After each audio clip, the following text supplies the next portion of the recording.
Una vez salvo, siempre salvo. Un estudio sobre la perseverancia y la herencia. De David Peusam. Capítulo 3. Colosenses. ¿Por qué nos ha reconciliado Dios con Él mediante la muerte de Cristo? Para presentarnos santos, intachables e irreprochables delante de Él. Capítulo 1:22. Pero aún la cruz solo puede producir este estado de perfección, con tal de que se mantengan firmes en la fe, bien cimentados y estables, sin abandonar la esperanza que ofrece el Evangelio. Capítulo 1:23. La primera cosa destacable en esta declaración asombrosa es que Cristo murió para hacer posible la santidad, además del perdón. Esta verdad fundamental está contenida en muchos himnos. Sé del pecado la doble cura, límpiame de su culpa y poder. Él murió para que podamos ser perdonados. Él murió para hacernos buenos, para que pudiéramos finalmente ir al cielo, salvos por su sangre preciosa. El punto de vista alfa de VSSS cambiaría la segunda línea del último verso a sin que necesitemos ser buenos. Es una debilidad humana común que puede ser explotada por evangelistas sin principios. Querer el perdón sin la santidad, escapar del infierno sin calificar para el cielo. A los consejeros de las cruzadas se les debe. Las respuestas serían esclarecedoras, permitiéndoles comenzar el punto correcto. La segunda cosa destacable es que este objetivo sigue siendo futuro. Esta inocencia perfecta es una esperanza aún no alcanzada.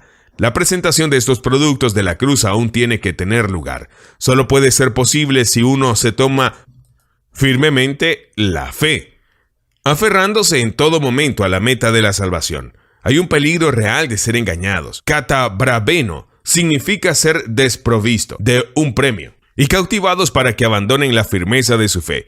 Capítulo 2, 4-8. El único antídoto para esta clase de ataques sutiles es, de la manera que recibieron a Cristo Jesús como Señor, vivan ahora en Él, arraigados y edificados en Él, confirmados en la fe como se les enseñó, y llenos de gratitud. Capítulo 2, 6-7.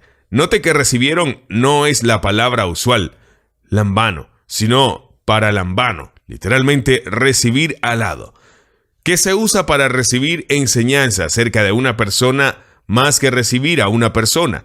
Después de su ascensión, los apóstoles nunca hablaron de recibir a Cristo, sino solo de recibir a la persona que había tomado su lugar en la tierra, el Espíritu Santo. Algo que deberían tener en cuenta los evangelistas. La falsa enseñanza es peligrosa, especialmente cuando es entregada con falsa modestia que a menudo oculta una arrogancia intelectual.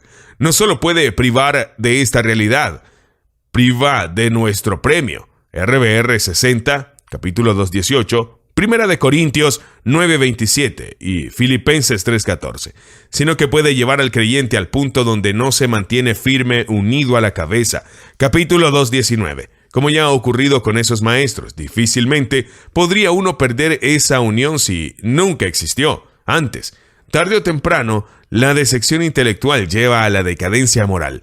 Pablo urge a los colosenses a ser despiadados en el exterminio de la idolatría y la inmoralidad, inherentes a la naturaleza humana caída y que solían regir su estilo de vida. Es vital despojarse de las pasiones desordenadas y la avaricia, ahora porque viene el castigo de Dios. Capítulo 3:6. A los creyentes no se les otorga inmunidad del juicio, especialmente si continúan con su estilo de vida anterior. Ya con Dios no hay favoritismos. El pecado merecerá su ira, ya sea en incrédulos o en creyentes. Esta es una advertencia frecuente en las cartas de Pablo, Romanos 2:5 y Gálatas 5:21. Tesalonicenses. Como fueron escritas principalmente para corregir equívocos respecto de la segunda venida de Cristo, no deberíamos esperar que estas dos cartas nos ayuden mucho en nuestra investigación. No obstante, en la primera carta Pablo menciona su ansiedad por sus lectores que lo llevó a buscar información acerca de su estado espiritual. No fuera que el tentador los hubiera inducido a hacer lo malo y que nuestro trabajo hubiera sido en vano. Capítulo 3:5. Más de una vez Pablo expresó su temor de que su trabajo hubiera sido en vano, desperdiciado, sin resultados perdurables. Gálatas 4:11, Filipenses 2:16. Si hubiera creído realmente en UVSSS, esta clase de temores serían difíciles de explicar. De hecho, Timoteo volvió con noticias alentadoras a la que demostró que sus preocupaciones no tenían fundamento en este caso. Ahora sí que vivimos al saber que están firmes en el Señor. Capítulo 3:8. Primera de Timoteo. La primera y la segunda carta de Timoteo junto a la carta de Tito son conocidas en conjunto como las epístolas pastorales, como tratan con los muchos problemas prácticos que enfrentaban los líderes de la iglesia. Es de esperar que hubiera varias referencias a la situación de aquellos que se apartan hacia el pecado o dejan la iglesia por otras razones, y así ocurre, lo que confirma que éstas estuvieron entre sus últimas cartas.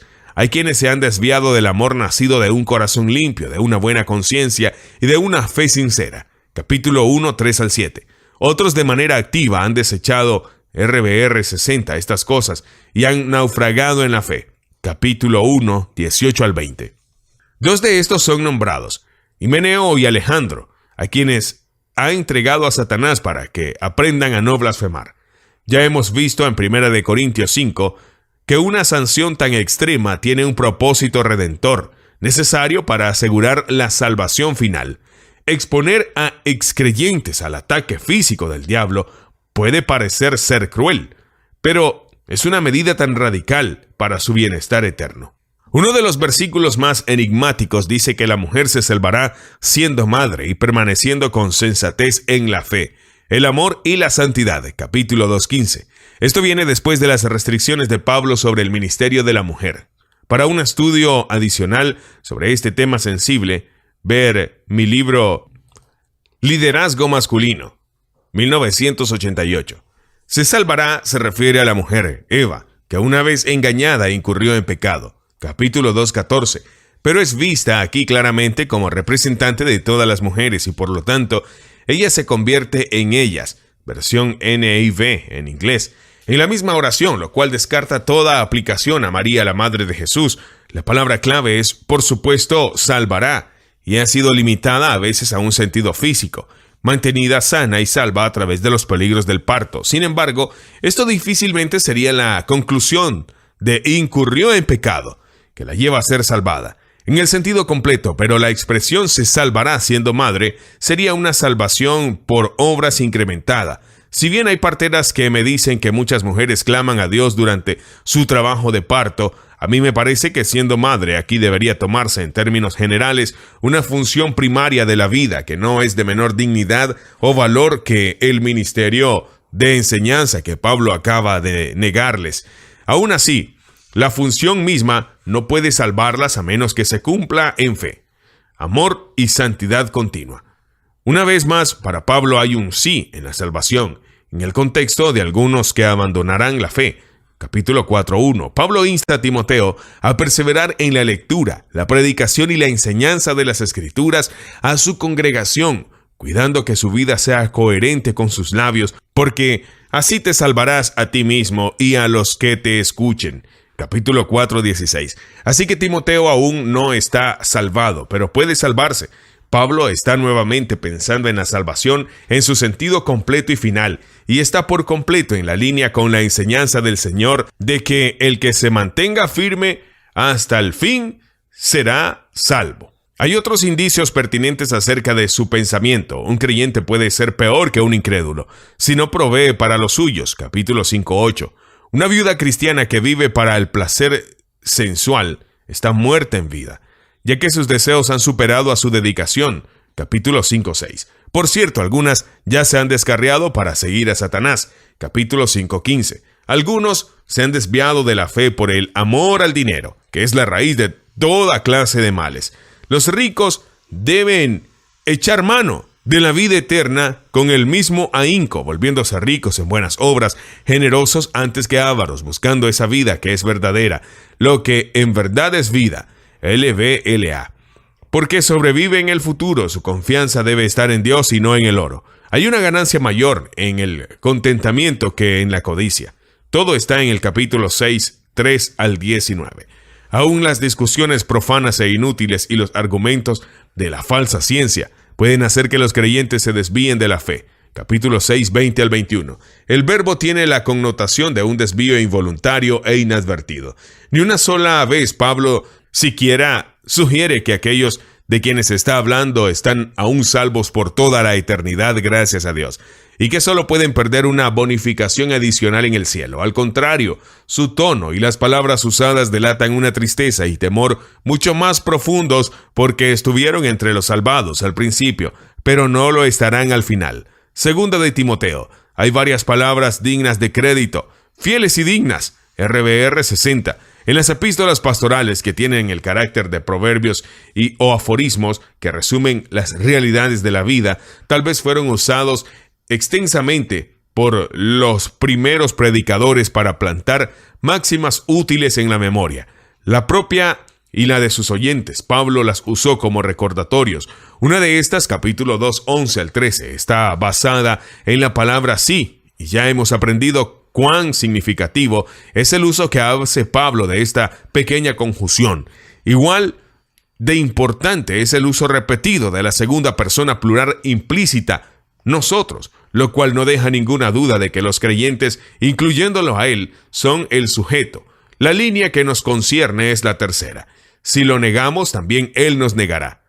En cada caso, la primera cláusula tiene que ver con el presente, y la segunda cláusula ocurrirá en el futuro. Si resistimos, también reinaremos con él. Aquí está clara la posibilidad de que un discípulo, una vez poseído por Cristo, sea desposeído por él, el día que sean abiertos los libros. Este dicho citado por Pablo es prácticamente una cita exacta de Jesús mismo. Pero a cualquiera que me desconozca delante de los demás, yo también le desconoceré delante de mi Padre que está en el cielo. Mateo 10:33. Dirigido a los 12. A Timoteo se le dice que aquellos que tienen la costumbre de discutir y discrepar con maestros reconocidos de la iglesia han caído en la trampa en que el diablo los tiene cautivos, sumisos a su voluntad. Capítulo 2:26. Él debe corregirlos humildemente, esperando que se arrepientan, se despierten y escapen de las garras de Satanás. El diablo no debe retenerlos. Los malvados embaucadores irán de mal en peor. Capítulo 3:13. Pero Timoteo debe permanecer firme en lo que ha aprendido de las Escrituras, las que ha conocido desde niño, sobre las rodillas de su madre y de su abuela. Toda la Escritura es inspirada por Dios y sumamente útil en el ministerio, para enseñar, para reprender, corregir y para instruir en justicia. Capítulo 3:16. Pero por encima de todo esto es esencial para Timoteo mismo. Pueden darte la sabiduría necesaria para la salvación. La palabra darte es personal. Timoteo necesita ser salvado plenamente y finalmente. Este es el mismo concepto que 1 de Timoteo 4:16. Tito y Filemón no contienen nada pertinente para nuestro tema. Hebreos. El propósito para el cual fue escrita esta carta anónima la convierte en el libro más pertinente en el Nuevo Testamento para nuestro estudio. Fue escrita probablemente a la iglesia de Roma, capítulo 13:24, y sin duda a creyentes judíos, y es la única carta que trata de punta a punta el problema de las personas que se apartan. El cristianismo era una religión ilegal, religión ilícita en el Imperio Romano, así que podía ser atacada con impunidad. La persecución ya había comenzado cuando esta carta fue escrita. Los cristianos habían sido insultados públicamente y encarcelados, y se les había confiscado sus propiedades. Capítulo 10, 33 al 34. Si bien aún no habían resistido hasta derramar su sangre. Capítulo 12:4. El martirio era una amenaza futura. En los primeros días sostuvieron una dura lucha. Capítulo 10:32. Pero la hostilidad creciente estaba haciendo que vacilaran y se preguntaran cómo podrían ellos y sus familias evitar el sufrimiento próximo. Para los creyentes judíos y no para los gentiles había una forma de escapar disponible: volver a las sinagogas de donde habían venido. El judaísmo era una religión lícita, por lo tanto, sus adherentes estaban protegidos por la ley. Después de todo, estarían adorando al mismo Dios, ya que el padre de Jesús era el Dios de Abraham, de Isaac y de Jacob. Había solo un problema para ser aceptados de nuevo en la sinagoga. Debían renunciar públicamente su fe en Jesús. Esta era la crisis detrás de la carta, en la que cada parte apunta a que estos discípulos hebreos continúen con Cristo sin importar el costo, en vez de retroceder al judaísmo.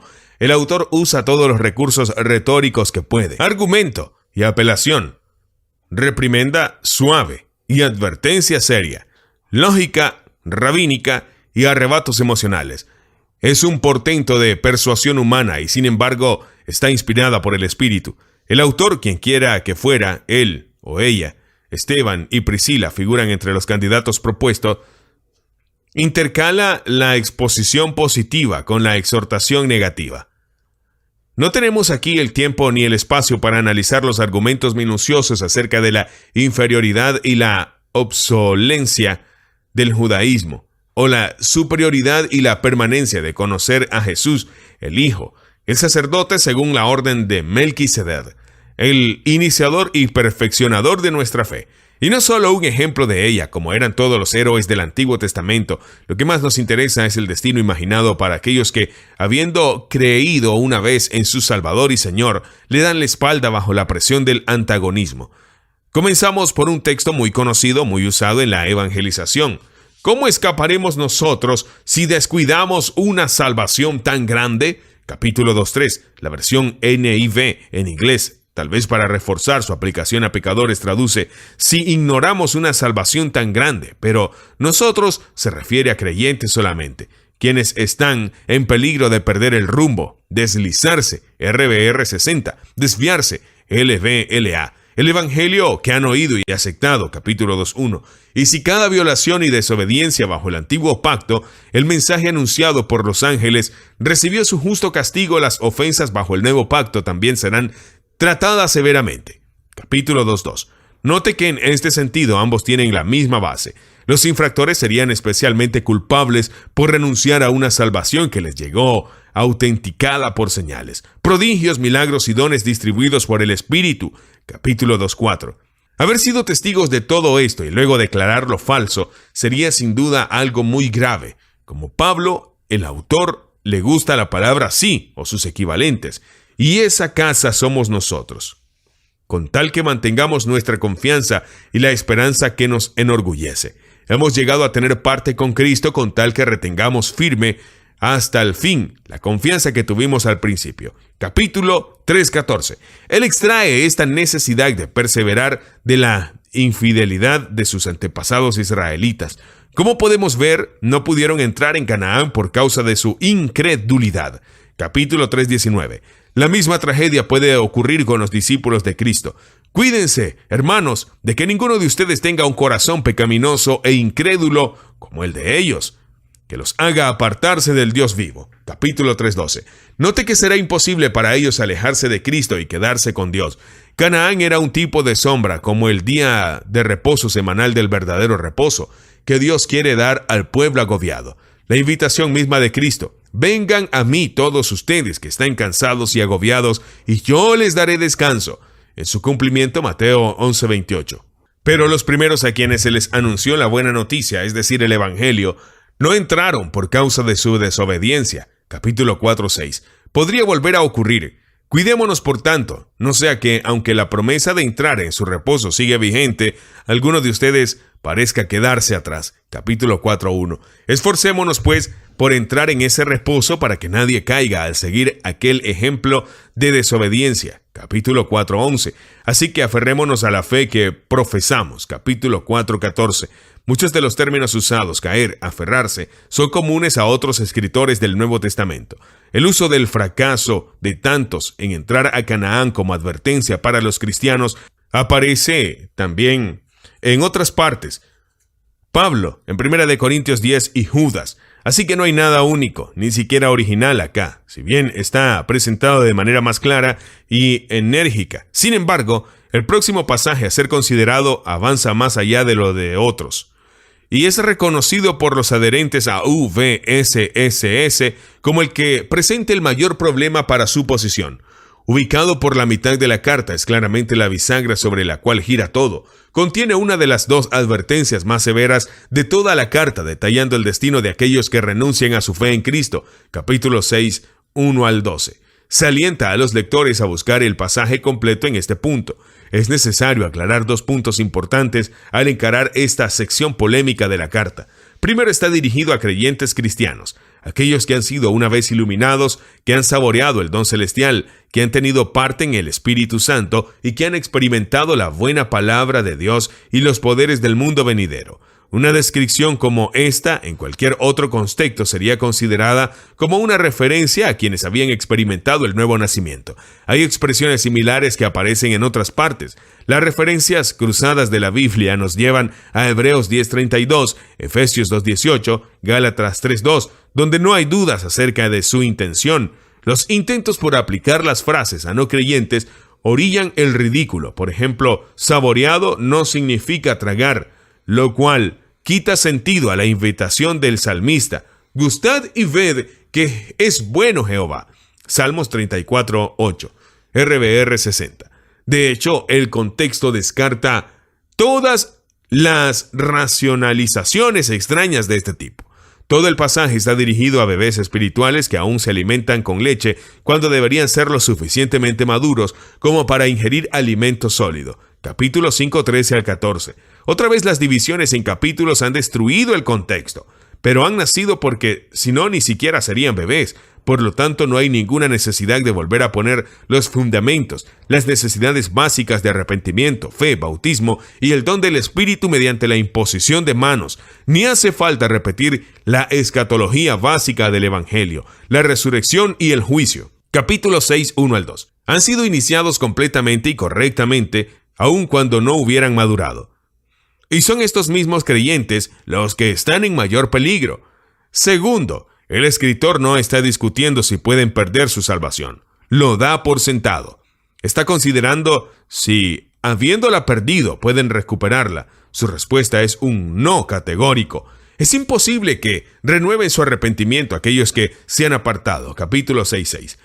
¿Qué es lo que excluye la posibilidad de arrepentimiento? ¿Su condición subjetiva o su pecado objetivo?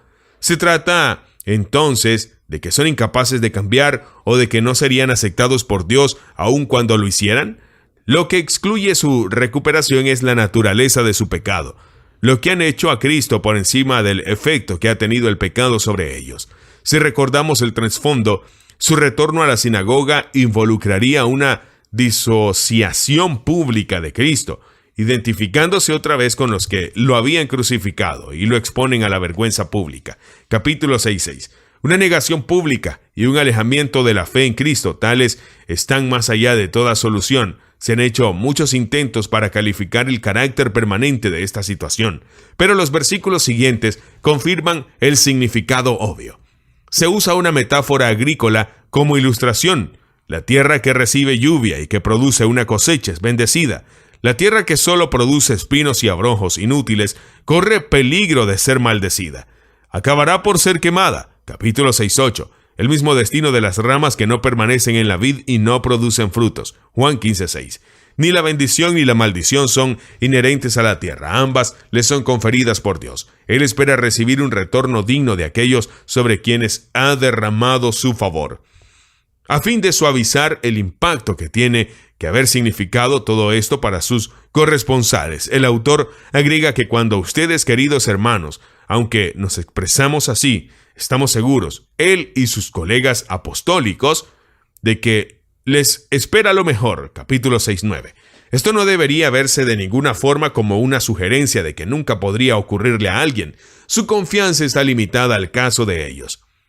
Y la expresión «estamos seguros» significa «nos han asegurado».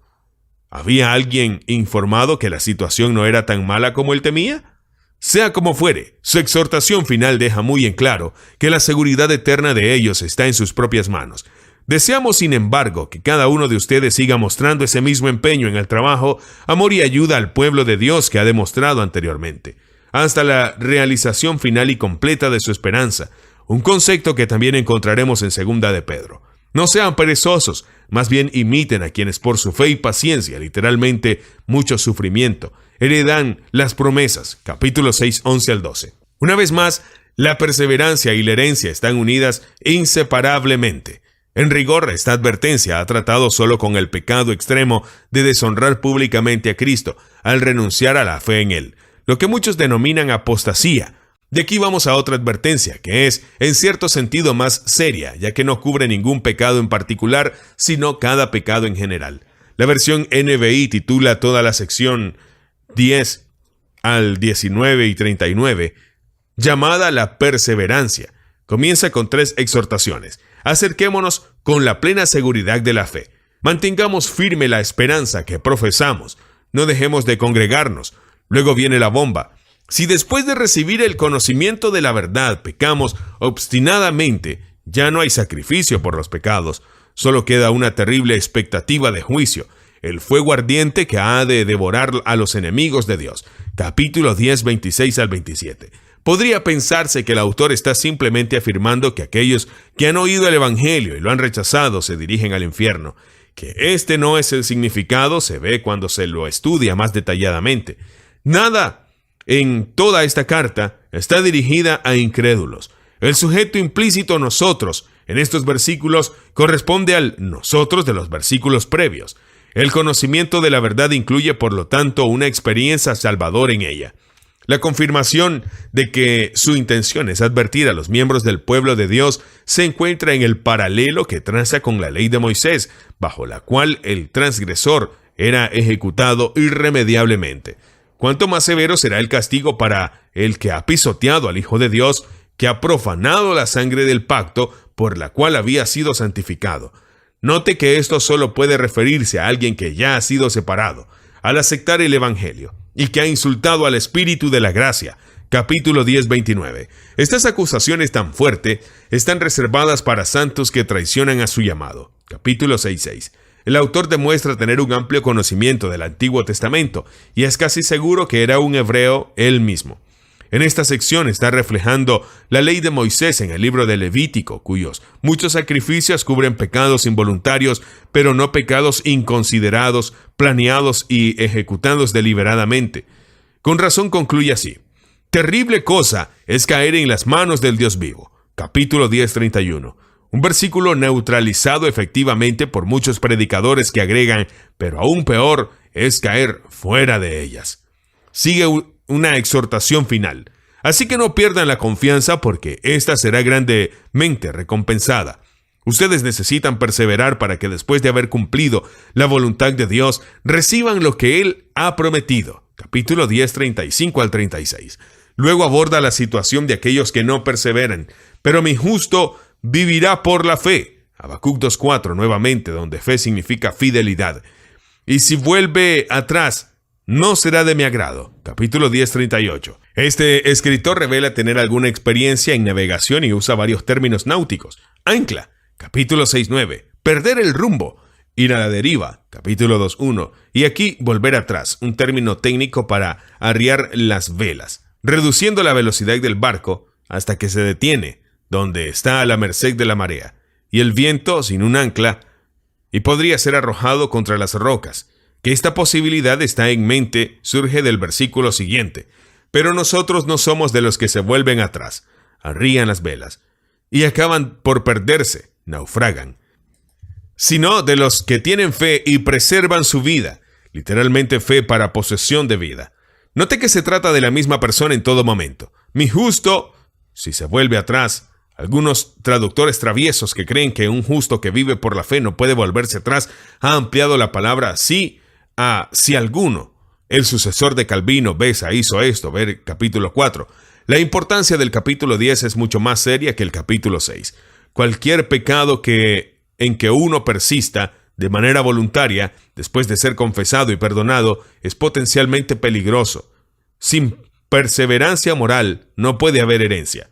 De esta sección fuertemente negativa, la carta pasa al ejemplo positivo, a la exhortación y al aliento. Si bien la nota negativa sonará de vez en cuando, al hacer una lista de los héroes de la fe de Israel, quienes en cada caso demostraron su fe por sus acciones, como Santiago, Hebreos, enseña que la fe sin obras está muerta, se enfatiza su perseverancia. Conforme a la fe murieron todos estos. RBR 60. Todas estas personas seguían viviendo por fe cuando murieron. NIV 11:13. No vivieron lo suficiente como para recibir la herencia prometida, pero murieron creyendo que un día sería suya, lo cual se cumplirá. Pero solo llegarán a la perfección junto con los creyentes cristianos. Capítulo 11:40, NBI. Nota al pie. Con tal multitud de testigos observándonos desde las gradas, corramos con perseverancia la carrera que tenemos por delante, fijando nuestra vista en Jesús en la línea de llegada, en vez de fijarnos en los espectadores. Capítulo 12, 1 al 2. Necesitamos considerar a aquel que perseveró frente a tanta oposición por parte de los pecadores para que no se causen ni pierdan el ánimo. Capítulo 12:13. Si bien las aflicciones de las más desalentadoras vendrán de parte de los hombres, algunas vendrán de Dios, quien disciplina y castiga a sus verdaderos hijos porque los ama y quiere que alcancen su mayor potencial. La disciplina paternal produce cosecha de justicia y paz. Es un desafío a la madurez, un tiempo de renovar las fuerzas de sus manos cansadas y sus rodillas debilitadas, un llamado a buscar la santidad sin la cual nadie verá al Señor. Aquí está la aseveración más categórica en el Nuevo Testamento que la absoluta necesidad de santidad, además de perdón para la visión última de Dios mismo. Lo verán cara a cara. Apocalipsis 22:4. Este versículo por sí solo descarta la perspectiva alfa de UVSSS. Es seguido inmediatamente por la terrible posibilidad de dejar de alcanzar la gracia de Dios. Si uno permite que tome control una raíz amarga, Esaú es un buen ejemplo, ya que perdió la gracia de Dios al cambiar su herencia futura por la satisfacción inmediata de sus necesidades físicas. Si bien luego se llenó de pena y remordimiento, no pudo cambiar la perspectiva que lo había llevado a hacer la elección incorrecta. No tomar en cuenta una advertencia terrenal es peligroso, pero ignorar una advertencia celestial es fatal. 12:25. No puede haber escapatoria alguna de las consecuencias. ¿Está el autor aquí diciendo que su carta es una alarma profética de Dios mismo? Él recuerda a sus lectores que Dios no ha cambiado desde los días de Moisés. Sigue siendo fuego consumidor. Capítulo 12:29, citando Deuteronomio 4:24. Que siempre debe ser adorado con temor reverente, algo casi olvidado por completo en muchos de nuestros cultos informales de hoy. Estas palabras de exhortación, capítulo 13:22, finalizan con una serie de indicaciones muy breves. No se dejen llevar por enseñanzas extrañas, ofrezcan continuamente un sacrificio de alabanza, no se olviden de seguir haciendo el bien. Todo aquel que lea esta epístola entera por primera vez, con una mente imparcial, difícilmente deje de llegar a la conclusión de que los creyentes pueden perder todo lo que han encontrado en Cristo. Aún los que creen en UVSSS tienen que admitir que la epístola contiene pasajes difíciles que parecen contradecir su teoría. Sus explicaciones ingeniosas para hacer que encajen disminuyen inevitablemente el impacto de las advertencias solemnes, reduciendo o aún quitando el temor de que lleguen a ser verdad alguna vez. Ver los comentarios finales en este capítulo.